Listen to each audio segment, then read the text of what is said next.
Welcome back. My name is Eden Isora, and this is episode 6 of the ASMR podcast. ASMR podcast. Maybe today we will be doing a little bit more of a mix between soft-spoken and whispers.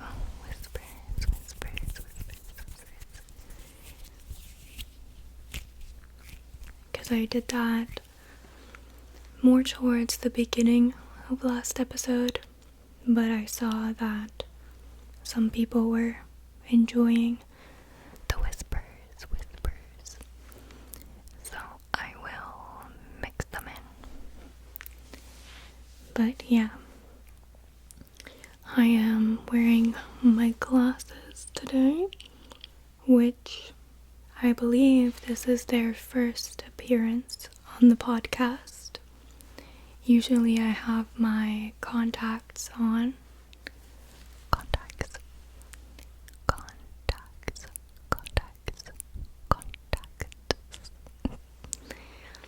But yeah, today I just wasn't feeling it. I've been very, very sleepy lately, and sometimes having contacts in, for some reason it takes more energy. So glasses it is for now. And I'm a little sad because I got this red shirt yesterday, and it was long. It was regular length, and I wanted to crop it, but I wanted it to be I wanted it to end right here, right here, but I just kind of rushed it and just eyeballed where I thought it would be and cut it, and it's way too short, which is fine because it can just be one of those things that people wear, but that wasn't what I was imagining. I was imagining more like that, but it would have looked good the way that I was gonna do it, so I don't know. But it's okay. It's fine. It's fine, I guess. But yeah, I've been in kind of a red mood. So I usually don't wear red because it's a little bit too strong for my color palette. So it does wash me out a bit. But sometimes when I just have that mood, it can be a vibe. And, it's kind of classic with the blonde hair. Although I will say, red on a brunette is more stunning in a way. It was kind of making me feel like going back to my brown hair when I was thinking about it. Or I even thought about red hair. That's how much of a red mood I was in.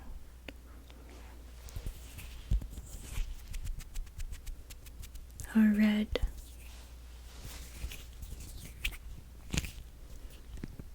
red mood.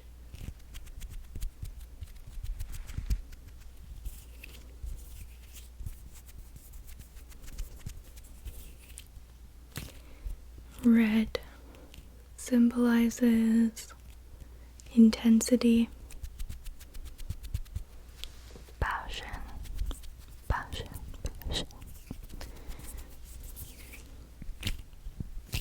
romance, anger,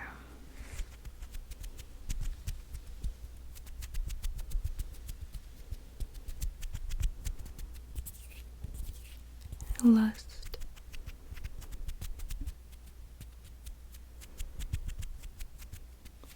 sacrifice.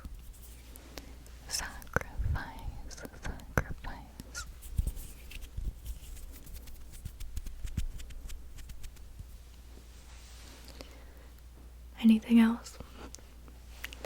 I don't know, but I will say that I was kind of purging some anger the other day. Not yesterday, but the day before.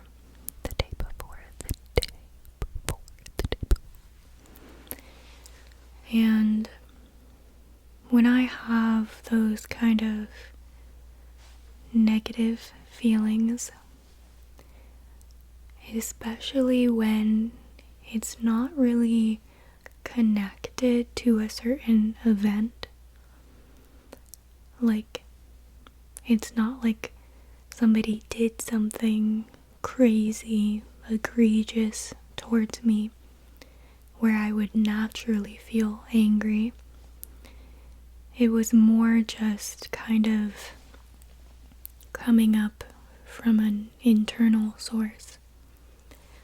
And, little external things were triggering it and coaxing it up further. But that wasn't, its first source. So, but yeah, the way that I see it is that when negative feelings come up, it's actually a good thing. A good thing. Because it's on its way out, I'm releasing the feelings. And usually those are sad feelings because I think I do have a lot of grief and betrayal, sadness that I have carried with me for a long time.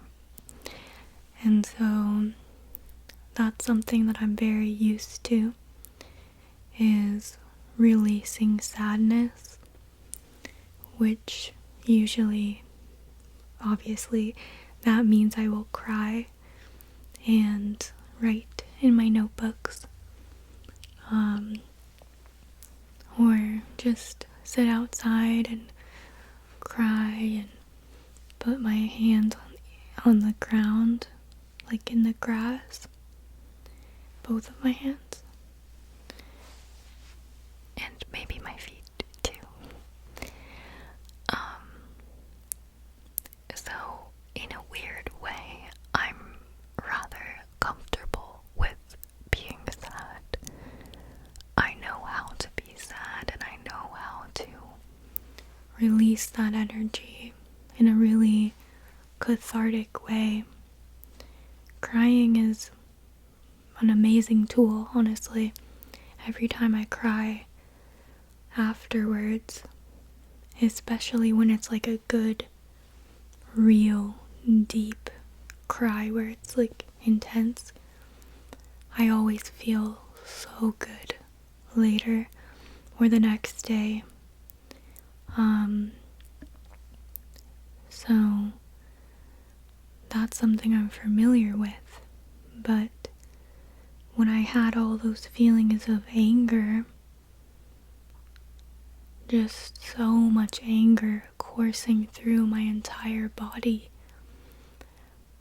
I didn't know what to do with it, because it's like I don't really want to, hit something or scream or anything like that. That just doesn't feel natural for me, or at least it didn't that day. I guess working out is a really good way to release it. I did not do that on that day because I was really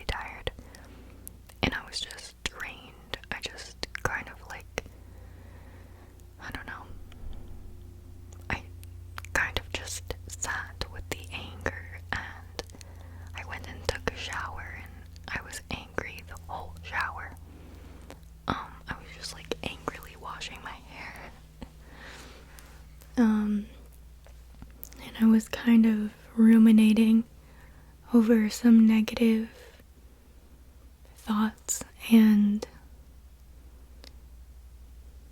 ideas that are not in alignment with what I actually want. But I was just kind of entertaining these negative, angry ideas while I took my shower. And eventually the anger dissipated, and later that night I talked to my friend on the phone and told them about how I had been feeling. And at that point, I was kind of laughing as I was recounting how angry I was. So it was definitely gone by that point. Well, not completely. I think I always have a little bit of anger that is maybe easily accessible. But the main amount was gone, and the more I release, the less I carry with me every day. But yeah, I remember years ago, back when I was with my ex, sometimes I'd be so angry at him, and we'd go to the gym together, and I would just go do cardio angrily and listening to music and just like letting the anger take over my body and turn that aggression into the fuel. And honestly, it was one of the best feelings. So maybe I will do that again next time I feel angry. Maybe I will try to do some hit cardio. But I also want other things. Actually, it's funny, now I'm remembering all these outlets, but last year I remember I did a painting when I was feeling angry. I painted an eye, and it was really pretty and like calm and nice. And then I just started getting angry, and it was getting dark outside, so it was very kind of poetic. It was a really cool experience. So I had my really pretty eye painting with just light colors and everything, and it was slowly getting darker out. And as it got darker, I kind of put this anger into the painting, and I just made it really dark and used a lot of red and black and put red in the eyes, kind of to signify trauma in a way. And to me it kind of symbolized that loss of innocence. And yeah, but I was doing it in a really angry way, not a sad way.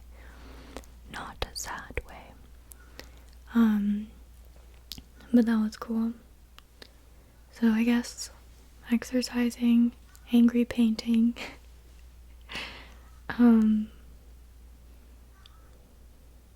yeah, I don't know, maybe I'll think of another one later.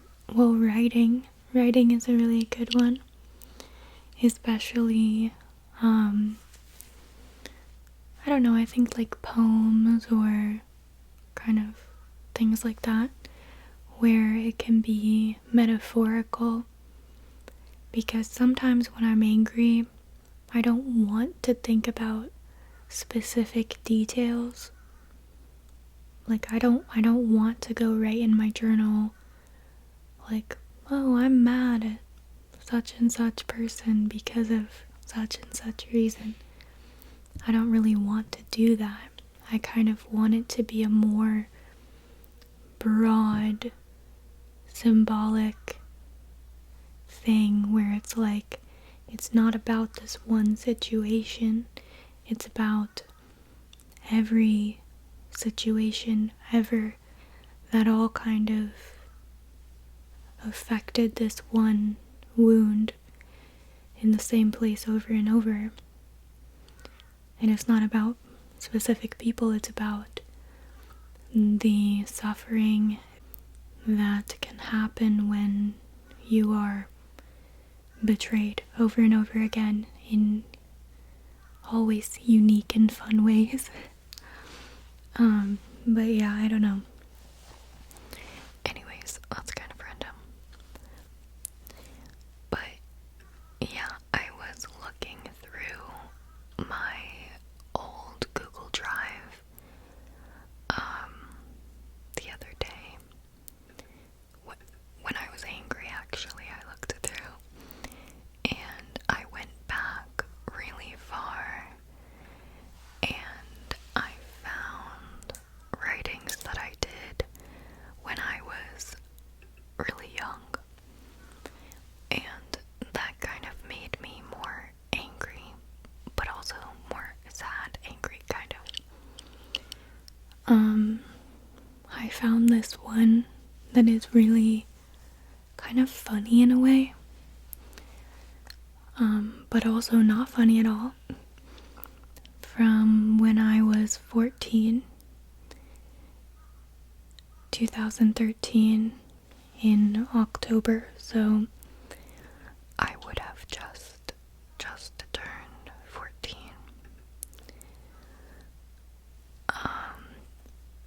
And I thought this was for school because it was called E. Allan Poe. So I thought, okay, this is about Edgar Allan Poe. So I must be writing something for class. But then I read it and I don't know. I'm gonna read it for you. And just keep in mind, like, reading this now, it makes me sad, but also so happy because I have a completely different experience in life now. And yeah, but let me read it real quick. Alright, so I'm gonna read it, but keep in mind, I know that it sounds like emo and kind of funny in a way, like classic emo teenager, but it's coming from an authentic place, okay? Even though it's kind of silly. Okay. When we watched the documentary about Edgar Allan Poe in English class, I was so frightened. The way he was described, such a tortured soul, mirrored my own thoughts a bit. Any hope I ever had of finding truth or light was squashed when I realized Edgar Poe spent his entire life searching for it and never found it. If a man of such genius couldn't figure out life, then I guess a stupid girl like me will never even have the slimmest chance of escaping this chasm of lies. I feel awful for judging those who aren't bothered by this all like I am. Is it right to call them shallow for not stepping back and realizing the terror of life? I don't know. Perhaps I even envy them a little for being so blissfully oblivious to the things that confront me so staggeringly. I wonder if Edgar Poe was happy with himself for making such an impact on the world and conveying his fears and ideas so well. Or maybe he was hoping someone would step up and show him the way to peace. I hope he found it. As I write these words, I mock myself. Of course he didn't find peace. There is no peace to be found.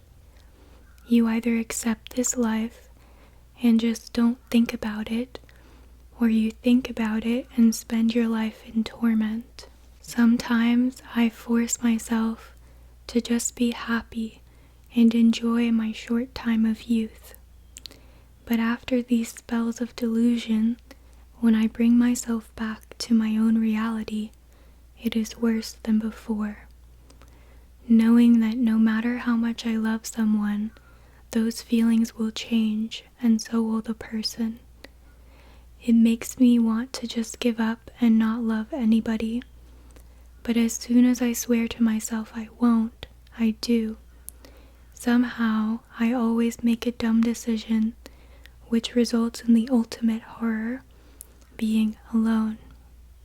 I fight hard and I struggle, getting boyfriends and best friends, trying to have something, anything, to make me feel as if I am not alone in this. I tell myself, oh, tomorrow you will find the way. Tomorrow you will be whole. But when tomorrow comes, it is not so.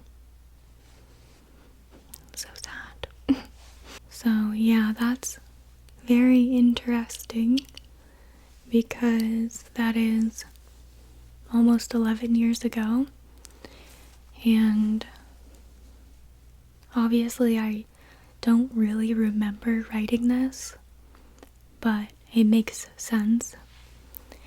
I was very aware, like, my entire existence, which means that I was asking questions about existence, and because I was raised really religiously, Baptist, independent, fundamental Baptist, I was given a set of answers about existence that made no logical sense, and they were scary, really scary answers.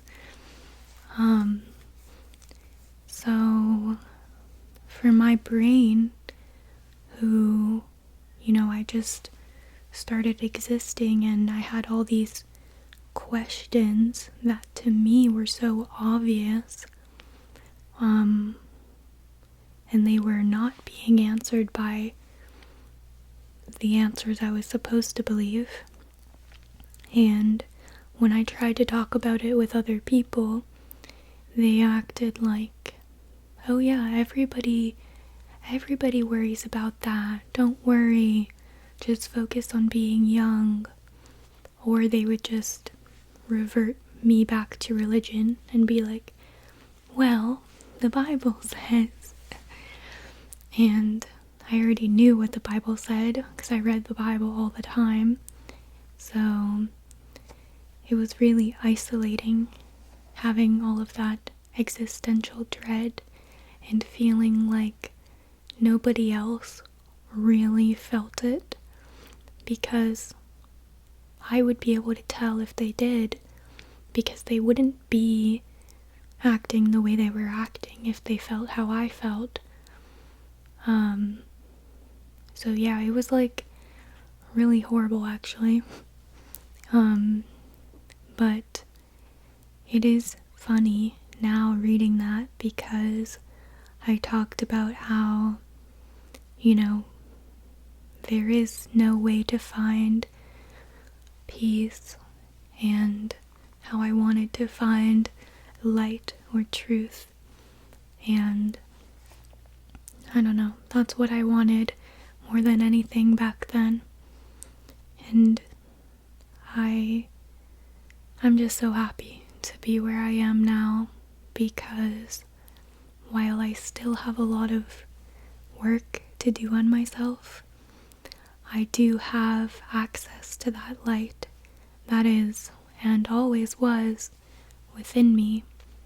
I was just being lied to and told that the light is somewhere outside of me, which is why I was stumbling around in the dark for so long.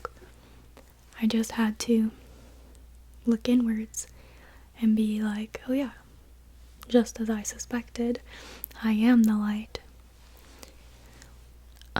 But yeah, anyways, I hope you thought that was interesting. I wasn't really planning on talking about this, but it just kind of naturally came up, I guess. But yeah, I hope you have peace, and if you feel like how I used to feel, just know that you're wrong. Peace is possible, and you can feel it in this lifetime. You might not, but you can if that's what you truly desire.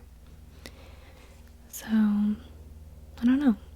Even with those brief times where I feel anger or sadness coming up to be released, the majority of the time lately, I feel really good and really excited about what's to come and what is already here.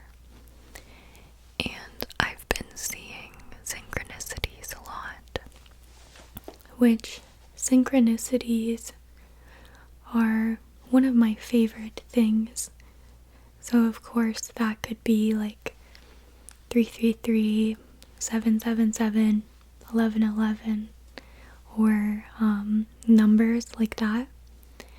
But it can also just be little bits of magic here and there.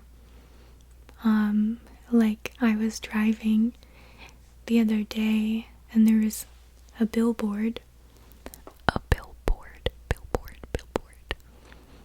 and part of it was torn down. Like maybe a storm had kind of knocked off the banner thing that was supposed to be stretched out over the whole billboard. But part of it was down, and the part that was left said, You'll love living. You'll love living. And probably the other part said, like, you know, in this place or whatever. I don't know. But just driving and seeing that, like, you'll love living. Stupid, but I just felt good. And I think I even said out loud, I already do. And kept driving. And I don't know. There are certain little things that are special to me that I see around in unusual spots. And to me that's kind of, again, the magic popping up. And I don't know, I feel like that's why it's cool to share with you that bit of writing from when I was younger, because I think that if somebody met me nowadays, they might think that I'm just a Pollyanna. If you're old, you might know what that means. I don't know why I do, probably just from reading old books, but it means like overly positive and a little bit naive, because you maybe are a little bit delulu, you're not realistic. You always look on the bright side, but that's not how I was most of my life. I was very cynical and neurotic, and I still can be prone to being like that, but I choose beliefs that feel better now. So my beliefs create my world, which now is vibrant and full of magic and light and love and adventures. And so yeah, it's kind of, I don't know, I kind of like the fact that I got to experience both sides, because as you can tell in that writing, I did judge people back then. I thought that people that were just always happy all the time maybe were a little bit, maybe they just weren't aware of the situation, which is why they're so happy. Which, of course, that is true for some people, which is great that I'm happy for them that they never had to experience that more negative, dark side of life, harsh reality. But it is really cool to be able to have experienced both and everything in between. So I'm really grateful for that experience. It's a lot easier to be grateful now than it probably was back then. So yeah, anyways. But yeah, another thing is that I've been enjoying watching ASMR again for the past couple months, actually. It's weird because I've always loved ASMR. I mean, not always, but the past 2 years. And when I started my channel, I don't know, it almost gave me anxiety, weirdly, to watch other people's ASMR, because I think it would make me, a part of my brain would turn on where I would be thinking about, I would be paying attention to apply what I was learning to my own videos, and I was kind of being a little bit hard on myself. So if they did a certain thing that I don't do, or that I don't know how to do, I might feel like, oh, they're so much better than me, I'll never be that good, whatever. And so it kind of made ASMR less relaxing, because whenever I was watching it, I might compare myself and feel bad.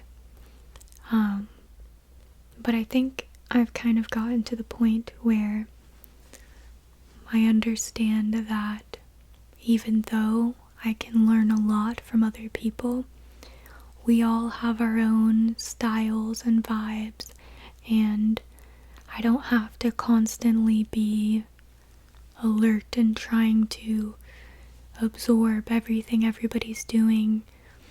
I can just enjoy one person's style without feeling like, if they're good, that means I'm bad or whatever.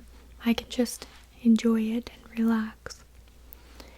So I've been watching a lot of ASMR, and it's been really nice, actually.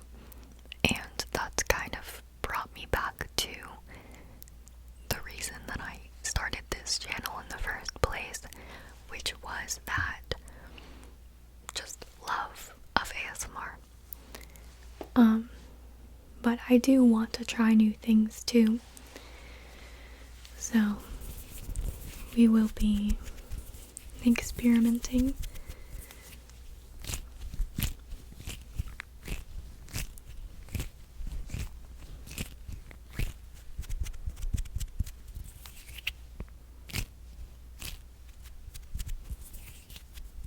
As the ideas naturally come up.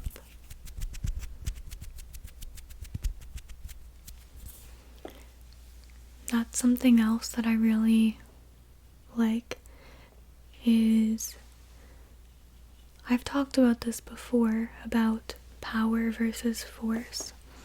Power versus force, which it's a book, a really good book, but just the words themselves, like power versus force, is a really good thing to remember and live by. So you kind of just relax into what you're meant to be doing. And this is all based off of the way that I live my life. Some people are not like that. Some people like to really kind of force things. So if you are more into that kind of grind set, work hard, work so hard, get it done, doesn't matter how you feel. If you're into that, then you probably won't like what I'm saying right now. But power versus force is all about not forcing things and instead relaxing, letting go, just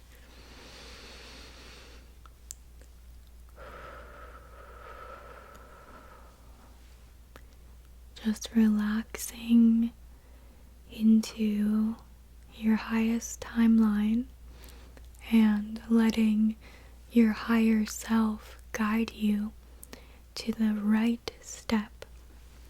Like one of my favorite YouTube ladies, Wences, she's an INFJ like me. Watching her videos is actually what first got me into self-development, like 5 years ago. Wences always says, remember, we don't have to do all the things, we just have to do the right things. And for me, that's so true, because if I try to force it and I try to hustle and work hard, I get burnt out, and I do get a lot of stuff done for sure, but it's not as embodied. It doesn't have the same energy as it would if I just went outside, laid on the grass, did not try to think of ideas or anything. I just rested, and then, sure enough, eventually a little idea will drift through the air and just pop into my head, and then I just open my eyes and I think, oh, that's a great idea. That sounds like so much fun. I'm gonna go do that. Or I'll do it later, whatever. But yeah, that's really the way that I prefer to operate now in this reality.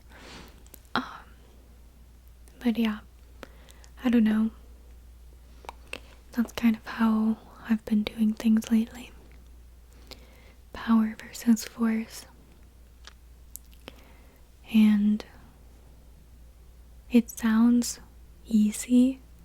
Like, doesn't that sound so much easier than just trying to force things and working so hard and,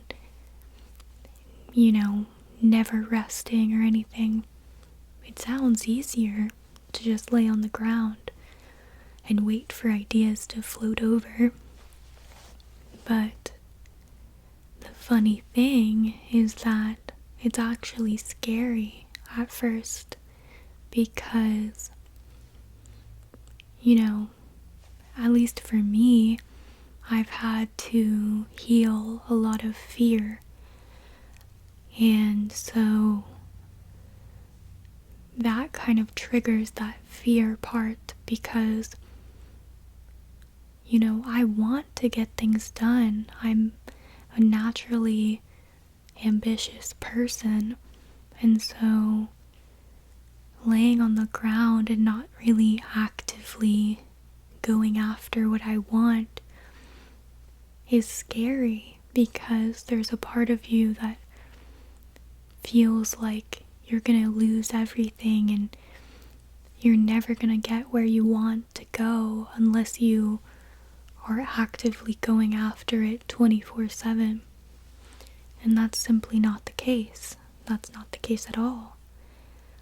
As long as your vision is aligned with what you desire and you are consistently making space for those ideas to flow down to you, and when you get the ideas, you take the action, because of course you need to take some action. But there's a huge difference between, inspired action and just busy work action, where you're just like, oh, I'm gonna do this. Oh no, I'm gonna do this. And just kind of copying other people, hoping that, like, oh, that worked for them, I'm gonna try that. And it's of course fine to get inspired by others, but you want to make sure that it is in alignment with your vision and you're not just doing a bunch of misaligned actions. So, yeah. But yeah, it can be scary. But ultimately more rewarding, obviously. And ultimately, you get to face your fear by letting go, releasing, and as you release that old fear, you are no longer carrying it with you into future endeavors.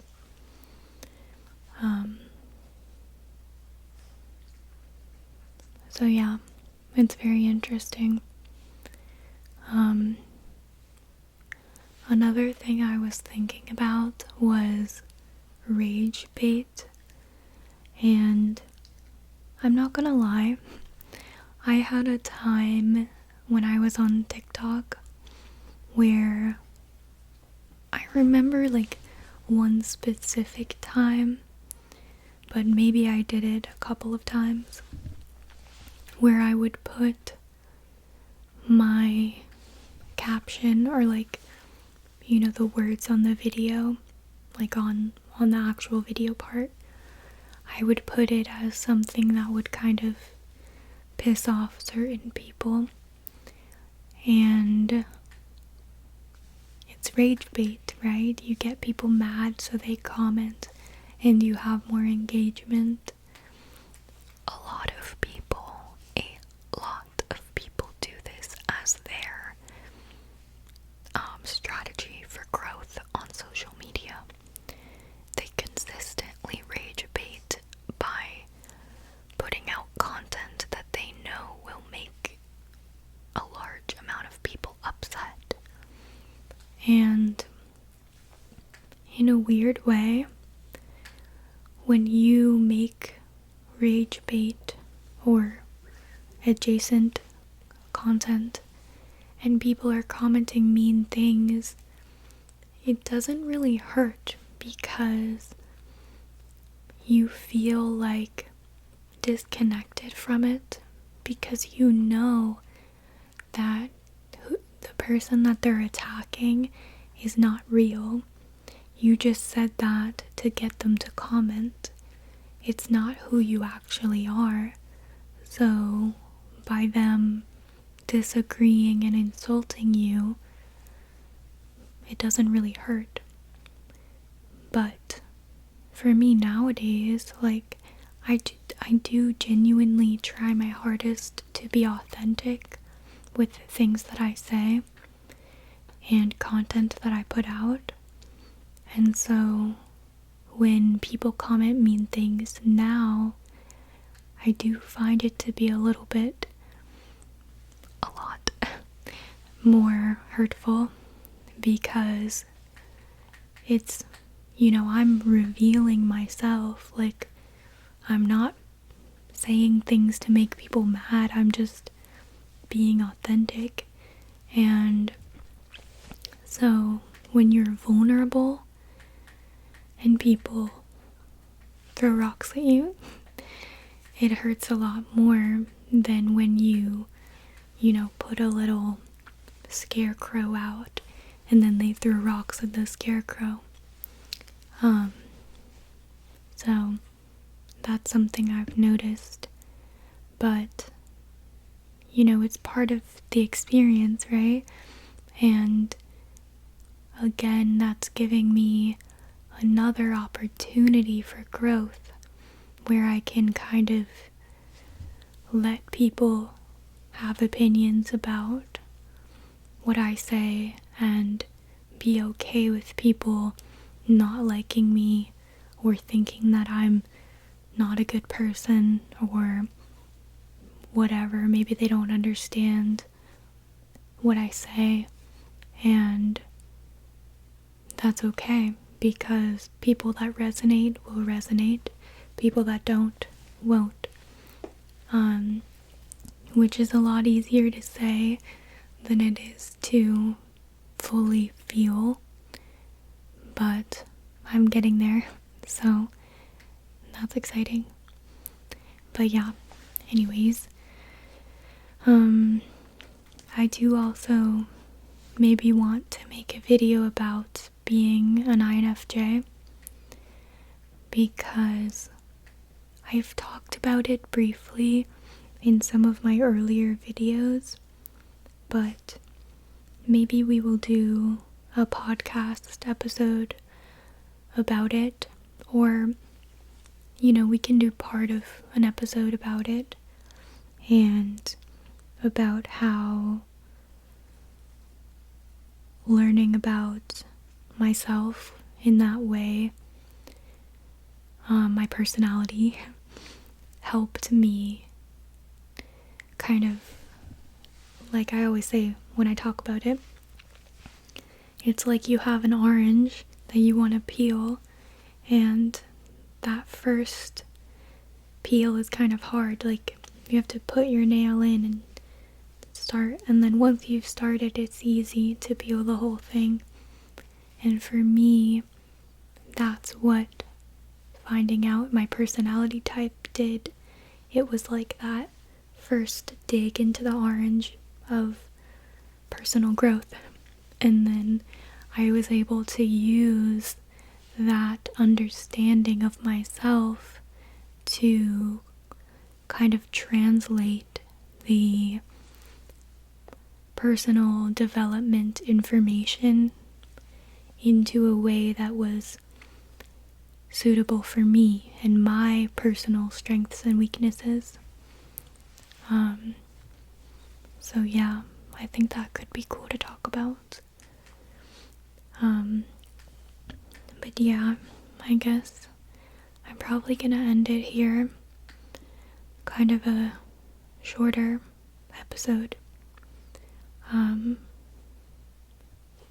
For lengths of videos, I think I'm gonna go based off of more my vibe, because for the past while I've been trying to make all my videos over an hour, but I think it's better just to go based off of whatever feels right in the moment. Someone did also comment saying that they didn't like it, but I was already thinking that before they commented that, so it's not just because of that, but we'll go more based on vibes. But I will always aim for around an hour with the podcast episodes. But yeah, I really appreciate you, and if you enjoyed this episode, please like and subscribe if you're not already. and I will